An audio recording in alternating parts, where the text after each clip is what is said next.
Let's narrow down your home search a little bit. Today we're going to be looking at all the small subsections of Spokane, not all of them, but a lot of them, the popular ones that is, and seeing how they rank cheapest to most expensive so that you can narrow down which areas you should potentially be looking for. I'll give you a little tidbits and nuggets about each one here, but we're going to keep this hopefully moving so this video isn't too long, but I want to get you as much information as possible, so let's jump right into this. So the data we're looking at here is home prices year to date on average. So beginning January 1st till today, here on beginning of July, this is the average price for this area for the entire year. So this isn't monthly data or anything like that. So on average, from January 1st to today, the average price in Airway Heights was $373,995, and that was the most affordable out of all the sub areas in Spokane. So now what is Airway Heights? Airway Heights is this small section just west of Spokane, and I would say I'm going to kind of give you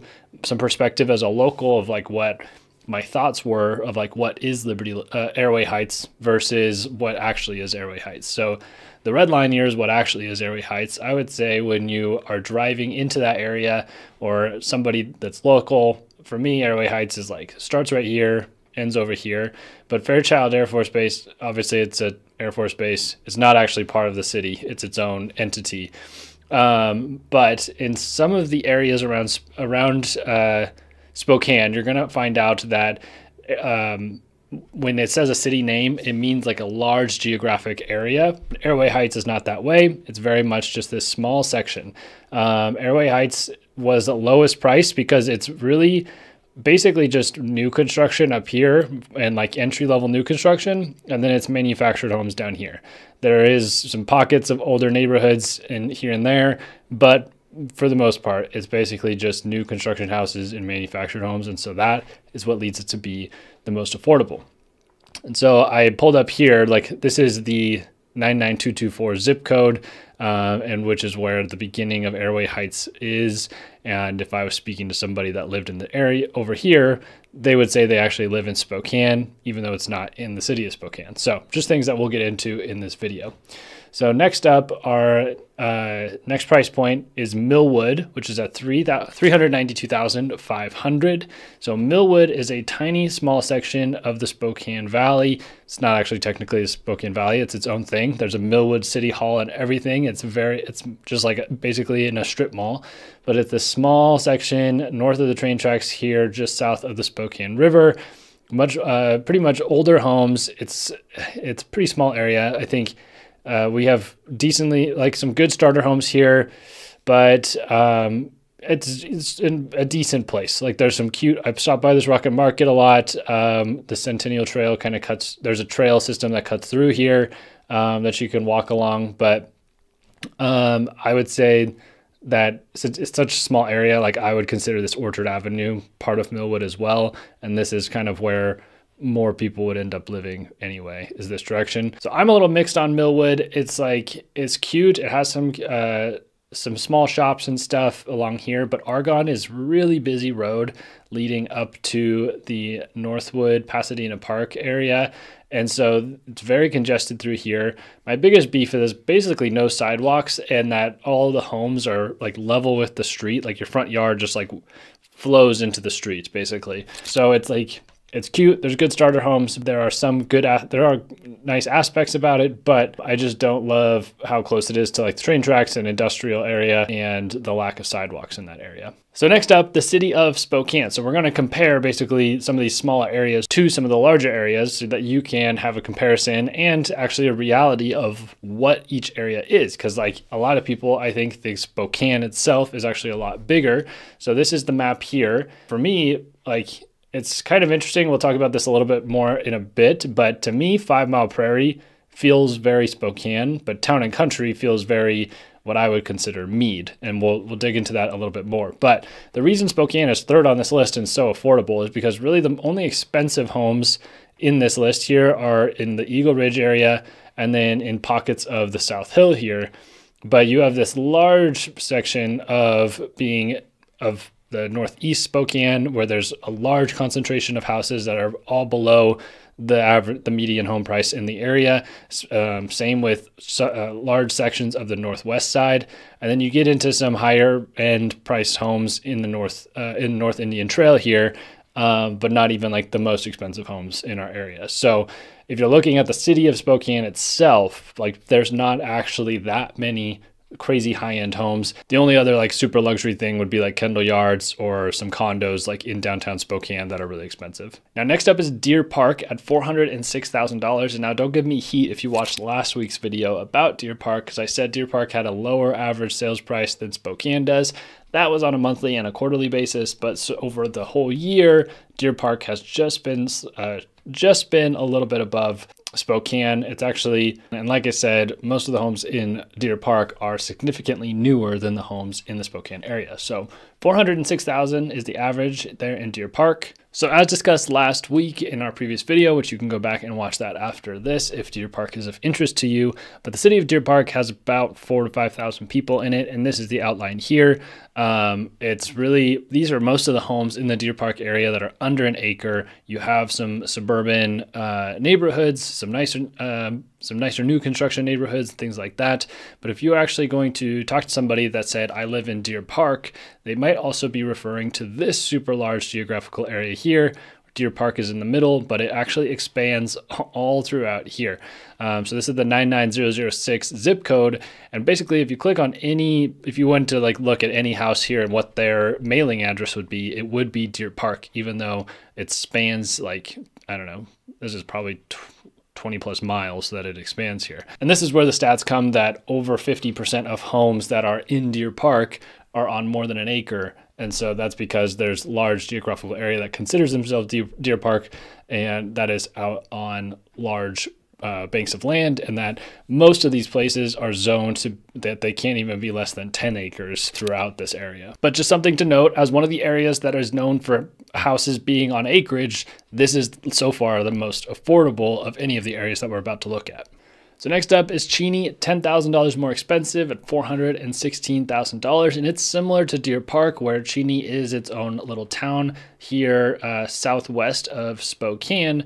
But again, if you were to ask somebody that, or talk to somebody that says, I live in Cheney, they would also be referring to this entire area here. Because even though we have other little places that have, I don't know, incorporated names, Tyler being a little bit more of one that people actually exist in. Even if you come down and like clicked on this business, French Serene Prairie French Bulldogs, you want to get a French Bulldog, their address would be in Cheney, even though it's right outside of Tyler. So this is that entire area here. You have lots of different rural properties. The terrain is kind of variable here. You're going to have a mix of very rocky stuff, some treed stuff, but this being also this section here being one of the most damaged areas by the Gray fires, just something to know. But this is where the university, or Eastern Washington University, is at, and so you have many college students living out here, teachers and things like that. But it is just about a 30-minute drive into Spokane, so many people will just make that commute if they end up working out in Cheney. But overall, this is a very rural area. You do have the Turnbull National Wildlife Refuge, which makes up a large portion of this area in here. And then you just have like, I mean, there's so much water that you can see through here. It's a lot of wetlands. And so there isn't a lot of people living out in this area. So the prices are going to be mostly pulled from in here, with some rural properties here and there. So next up is Elk at $425,000. So Elk is this area here north of Spokane. The town itself is, I mean, basically nothing. You zoom in, and there's a VFW, there's a post office, and that makes it a town. There's a church, and so this is just the incorporation for this entire area here.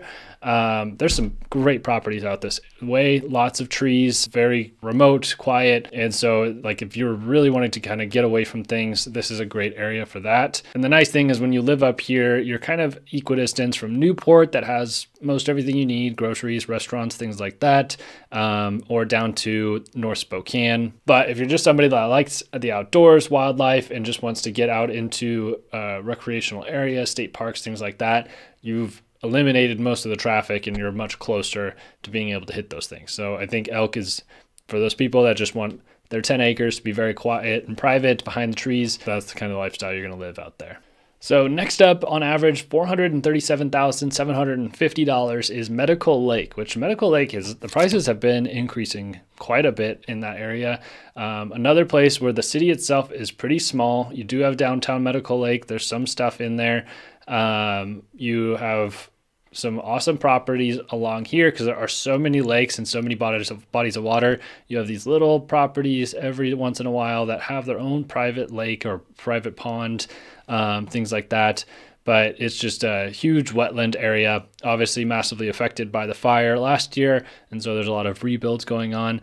But again, if you talk to somebody that said, I live in Medical Lake, they might be referring to the city, or they might be referring to all of this, which this one is kind of the most surprising because it surrounds Fairchild Air Force Base, actually goes past Airway Heights and up into the Deep Creek area. So Medical Lake addresses expand very, very far. So the West Plains, as we call it, because it's west of Spokane, it's generally flat, definitely increasingly more popular. And so those prices are starting to increase in Medical Lake quite a bit. A lot of new construction out there. And because so many homes were destroyed, the prices are going to go up even more because so many new homes are being built out there. And so I'm interested to see, I mean, just as we kind of have some turnover, people build their home and then maybe have to sell in a few years, there's some really nice houses going up in the South Medical Lake area because they're starting from scratch. So next up at $438,000 is the Spokane Valley. So I always tell people the Spokane Valley is a little bit more expensive than Spokane. I think sometimes, depending on what's on the market, it might seem different, but Spokane Valley is about 10% more expensive than Spokane, partially because there's just newer homes, larger homes on average. There are some pockets of the Spokane Valley that have lower price homes, but for the most part, quite at least 10% more expensive than the city of Spokane. Now, the funny thing is even though this is the outline of the city of Spokane, we're going to talk about Greenacres, which is within the city Spokane Valley, but also leaks outside of it just a little bit, here at the south and then to the east a little. But so I don't know what that's about basically. And same with Veradale or Vera. These are the same thing. It just says it twice. These are both old-timey incorporations before the Spokane Valley was a thing. And so they still left them here. And many people in those sub areas, like even though they live in the Spokane Valley, they actually live in Veradale. So it's like they live at 123 Main Street, Veradale, Washington, or Veradale, Spokane Valley, Washington, and same with Greenacres. I don't know the reason why that is, besides I know the water districts are different and things like that. So if you're a local, you live in one of those areas, leave a comment down below. I'd love to know more about that. But Spokane Valley is our second largest one here besides the city of Spokane. You have a wide range of housing, and it gets basically more expensive. And the rule of thumb is that it gets more expensive the further away from the freeway that you get and the more inland you get from Dishman Mica. So over towards Central Valley definitely being a little bit more of the expensive area, or around Shelley Lake and up into the hills here especially gets more expensive. But on average, way newer homes in the Spokane area. I would say larger lot sizes too. My biggest gripe with the Spokane Valley is that it doesn't have the charm of some of those walkable, pretty neighborhoods that the city of Spokane has. It's just a little bit more suburban, commercialized. Sprague is very much the main drag, and it's Highway 27 here. It's just very commercial. To me, this is very much where you have to live with a car. It's hard to have a walkable neighborhood here. Next up is Mead, just breaking $450,000 at $452,000. Now, Mead's a funny one to me, especially as somebody that grew up on the south side of Spokane, and this wasn't really an area that I came to a lot unless it was on like a band trip at Mead, playing at Mead High School or Mount Spokane or something like that, and I was just a non-observant high schooler at that time.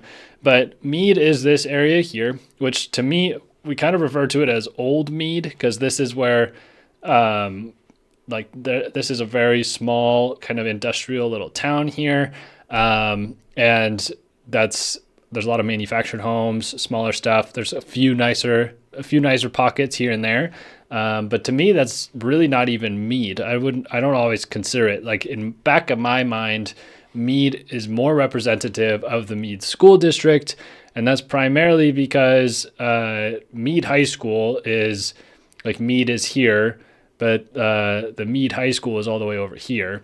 And so that's where, for my brain, it always got confusing. but I think, like I said earlier, 5 Mile feels like it goes much more with the city of Spokane. And then for me, I think Mead is like this chunk right here. And that's so like, we're going to talk about this in a little bit, but there's this whole section in the Windermere area. To me, today, I also sometimes I'll say it's Windermere. We're going to talk about Colbert in just a minute, but I've trained myself as a realtor to say that this is Colbert now, but as a Spokaneite, it's Mead to me. So again, for those of you that have lived up north for a long time, do you feel like Mead is this whole area? Are Colberts diehard Colbert people? I've heard different things. So let me know down below so I can be corrected as I am talking about these neighborhoods with people. But as a lowly South Hillian, that is what my opinion or my thought process was around the Mead area. So your main suburban areas are south of East Day Mount Spokane Road here, and then to Midway, which is where, which I don't even think that this actually counts as Mead, but again, to me it is. So that's Midway there. Midway goes up to Colbert, which we'll talk about in a minute here. And then, but then you have some more affordable homes down in here that kind of bring that average price point down a little bit, because this is going to be like 500 to 600,000 in this area. And you get a lot of those kind of tri-level homes. It's like once you see them, one of them, you've seen them all. You walk in the front door, there's a living room and a kitchen on one level. You can go up the stairs, you find 3 bedrooms and 2 bathrooms. It drops down like 2 steps and there's a living room, and then you drop down again and then there's a basement space. It was a very common floor plan in the early to mid 2000s, built largely up north here and then way on the South Hill in the Moran Prairie area. All right, so pushing forward just a little bit. So next up we have the Rockford area, which was at $480,000. That's really going to tie in with a few of these other sections like Mica and Valleyford, which we'll talk about in just a little bit. But for the most part, South Spokane, if you're looking for land, you're going to spend more, or you have to go really far down like to Rockford. And now we're talking like a minimum 30-minute drive to the base of the Spokane Valley, and then to get to downtown quite a bit further. So just know that if you live south of Spokane and you want land, you're gonna shell out the cash for it because it is very expensive, and we'll see that in just a second. Heading back up north, we are in the Chattaroy area, so we've skipped the Mead, that area that we just talked about, and headed up here. So this is in between Colbert and Elk. This area here, I think it's more popular and more expensive because it gets you just outside of the Spokane area, just far enough, but not so far that you're in Elk and that it's quite a bit of a drive to get down into the Spokane area. That was our first sub area that was over 500,000 at 535,000. Add just $500, 535, 500, and we've moved to Liberty Lake, which is so popular now, especially with greenstone building throughout this area in the River District and Trutina. I've had multiple clients move here in just the last couple months, and they're going to just continue building out this neighborhood, filling in the gap here. This area has been built up by D.R. Horton, and they're going to continue down here. This is actually up a hill though, and filling that in. So I just think Liberty Lake's going to keep continuing to get more and more dense, especially as more and more businesses go into that area. The interesting thing that we should note here is that Liberty Lake also just goes around the lake here on this side specifically, up to here. And these are some of the most expensive homes in Spokane. They don't come for sale very often, but sometimes they do. So that is also a factor. So it's interesting that when you look up Liberty Lake, that the houses around the lake do not come up there. So jumping from Liberty Lake to Greenacres, Greenacres being just slightly above them at almost 550,000. It makes up the other half of the River District at Half Moon Park here. I wonder if maybe it's shaped like a half moon, but Orchard Park is really the line here where Liberty Lake in the River District becomes Greenacres. So you have people in the same neighborhood with a different town behind their address. But if you're not living in the River District, you're down south here under the below I-90. This area is again one of those areas where basically no sidewalks, not walkable, but you can get a good sized lot if you're not buying in one of these like newer developments. Here in the middle here, definitely more space, but this is also a very popular area for some of these 10-acre, 5-acre parcels to sell off and sell to a developer. So I do imagine this area getting much more dense It feeds into Ridgeline High School, that brand new high school there, so it is very appealing because of that. Next up is Mica, just north of that Rockford area that we were just talking about. And the interesting thing is when you type in Mica, you're actually typing in Valleyford on Google, which is going to come up here soon. But again, rural area in south of the Spokane Valley here, average price jumping to $580. You're just going to spend money to live on land south of Spokane Valley.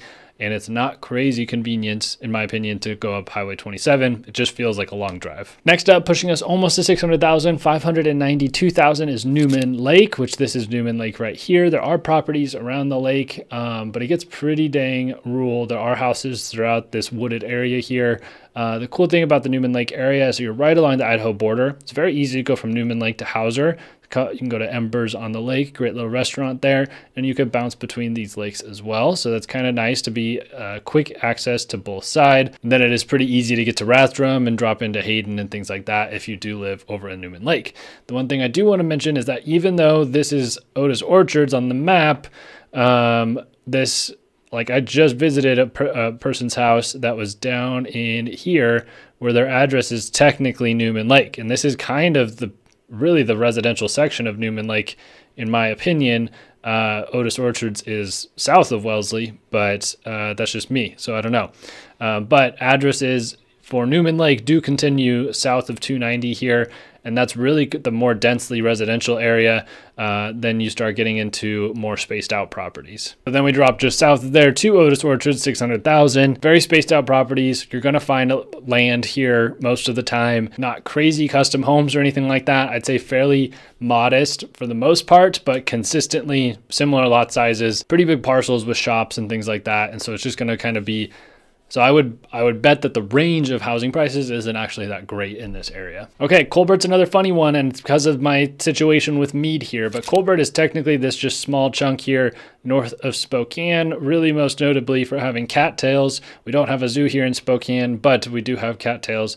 If you're somebody that wants to go to the Northwest Christian Academy, this is a great neighborhood to be in. But Colbert, technically, if you are asking somebody where they live and they say they live in Colbert, they could be referring all the way across here to Bidwell Park and down to Midway and across. So all of this is Colbert addresses as well. And so again, this is an area where houses are very relatively the same. You're going to have somehow a decent amount of houses on land on this side of Highway 2, but over in this very residential area, houses are all kind of built up in the same time. They're all relatively going to be 600,000, not a lot of variation. And then there's some cool houses along the North Little Spokane Drive because the Little Spokane River comes through here, and there's a lot of cool houses right on the river there. So community that's kind of new on my radar as being a realtor, again, living on South Hill, never really knew about 9 Mile Falls, but I've visited there a lot as a realtor. I just welcomed a family home to this area, and it is really, really nice. Like, it is incredibly treed. The community is amazing. Anybody that I've met that has grown up in 9 Mile is like,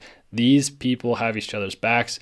They all go to obviously there's one tiny school district. Everybody goes to the football games and knows everybody. And so it's just a really tight knit community. So 9 Mile Falls itself is just a little stop right in here where the school is at, going through town. You have the 9 Mile Dam, which is really cool to look at and drive over every single day. But the main kind of town is actually over in Suncrest, which is not actual town. Nobody's address is Suncrest. But if you type in actual 9 Mile Falls, it's kind of this entire area here.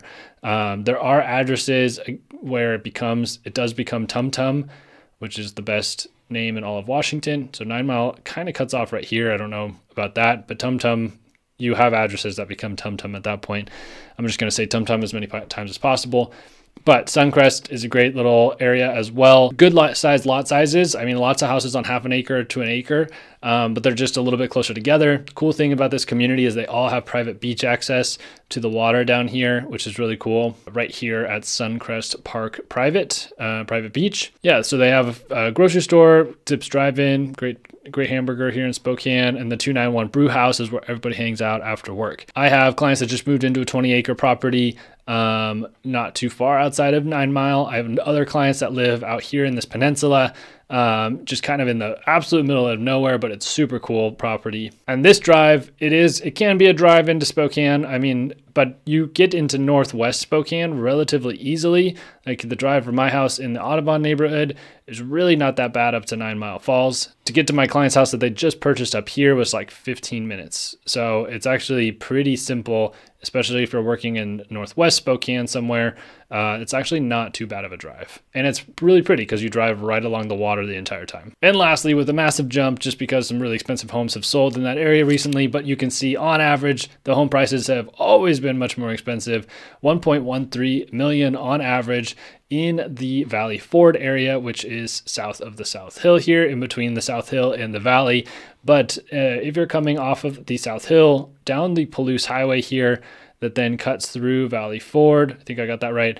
Oh, sorry. I needed to go up here. Valleyford. This is just $1 million home after $1 million home after $1 million home, one after another on big rolling hill properties. They come past the Laytock Creek Golf Course, where there are just some monster houses that are absolutely gorgeous in this area. So if you are a doctor moving to Spokane, this, I would say, I don't know this for a fact, but I'm pretty confident that this is where the majority of the doctors live.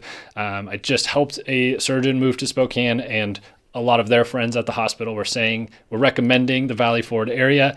It's just an easy drive to get from the Valleyford area to go up to the Palouse Highway or Highway 195 and be at Sacred Heart or Deaconess here on the South Hill. So that gives you a breakdown of what some of these names on the map even mean, what the prices are like in that area, and if it might be a good fit for you. So if you found this video at all helpful, my name is Haydn Halsted, your local real estate resource here in the Spokane, Washington area. Let me know what you thought of this video. Is it helpful? Is it not? If you're a local, let the people know what I might have missed in this video to help them out as well. If you'd like more information or have any questions, call, text, email anytime, or use the link in the description to schedule a meeting on my calendar at a time that's convenient for you. Thank you so much for watching, and I'll see you in the next video.